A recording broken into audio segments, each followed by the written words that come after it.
Já, Vöggur, nýbúinn að klára 5 í IR-hlaupinu, Víðangshlaup IR.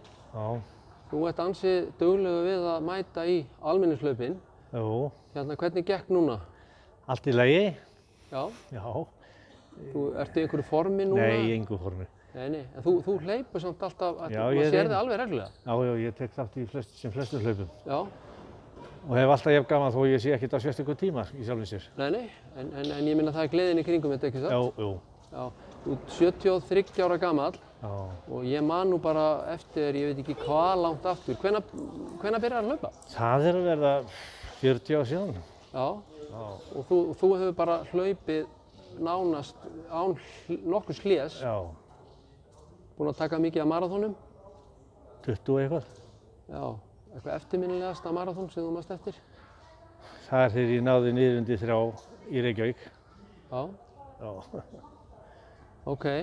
Ertu að hlaupa svolítið einn eða ertu í einhverjum skokkhóp eða hvernig? Ég í árbæðaskokki sko. Já. En það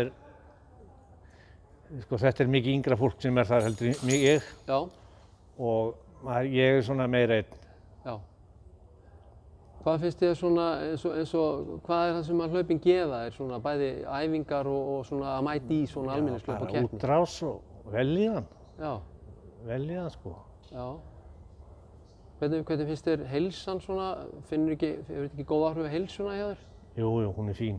Skrokkurinn er góður en það er eitthvað innvortis. Já. Truflar mig. Já, en ég menn þú ert samt í toppstandi. Já. Hvað er svona á döfinni hjá þér? Ertu með eitthvað plan fyrir veturinn eða næsta árið eitthvað svona? Mér langar í 1 maraþoninn. Já, eitthvað sérstakt? Nei, ekki sérstakt. Bara taka vegalengdina? Já, taka vegalengdina og svo bara halda sér bara í formi eða svona. Já. Reyna að halda í viktina. Já, ég meina það tekist ágætlega. Já. Heyrðu, gaman að sjá þig hérna í hlaupunum enn og aftur. Bara takk fyrir þetta, Vöggur. Já, það er ekkert.